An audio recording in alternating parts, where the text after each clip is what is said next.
Manfred Weber, head of the largest faction in the European Parliament, said in an interview with Germany's Welt that, in the future, he would like to see soldiers with European flags on their uniforms.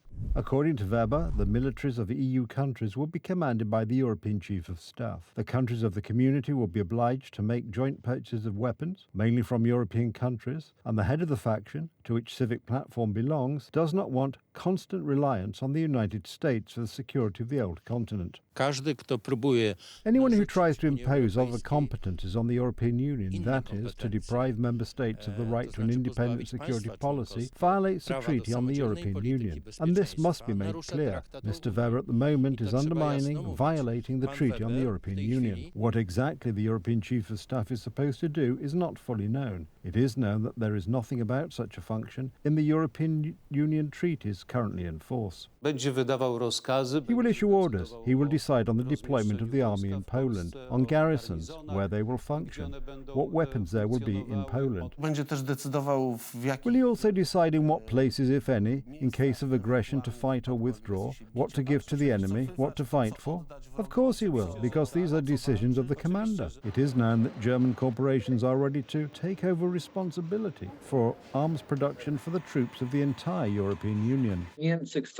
Using European money, Germany wants to finance a project to revive the German economy, militarize Europe, and put the keys to a new military power in German hands. And Germany will play this in terms of international power. The Germans and the French have noticed it. They just thought there is good business to be done. And since they have the kind of Prime Minister they have in Poland, whom they installed here, they figured they would force such regulations on him. Germany does this with every crisis. With a pandemic or with the energy transition, it is always the provisions of EU law that are directed at making money for the Germans.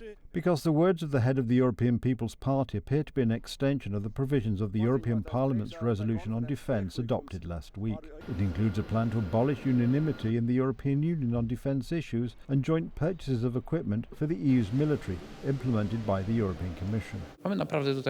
Here we have a really very complicated mosaic of interests for which it is impossible to build a common defence. What could be done is to build a little more interoperability, to do joint exercises a little more often, to harmonise common standards a little better for what is a NATO institutional framework. It is not Germany but Poland, since the government of the United Right, that leads NATO in terms of the percentage of GDP devoted to defence. And the latest equipment in Poland's army comes from the United States and South Korea.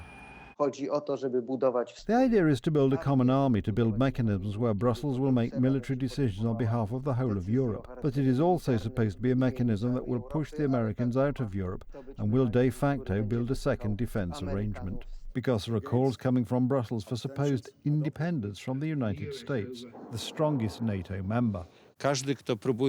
Anyone who tries to create some kind of intermediate structure between NATO headquarters and individual states simply undermines the Washington Treaty, undermines the point of the North Atlantic Alliance.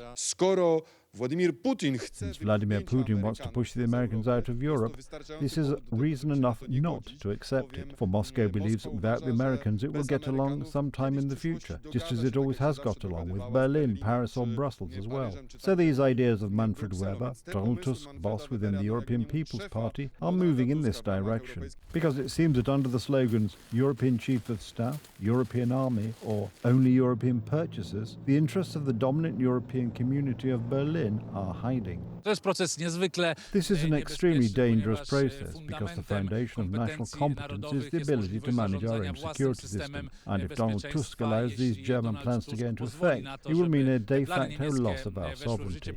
The basis of a state is an independent authority, national borders and an army. The words of the head of the strongest faction of the European Parliament and the previously adopted resolution seem to be a continuation of the further federalization of Europe. It is in Germany's interest, it is in Russia's interest to weaken the Polish state. And here is a historic opportunity resulting from the functioning of the German government in Poland, in fact. That is, to take power over Poland. And this is what the upcoming presidential election in Poland is about.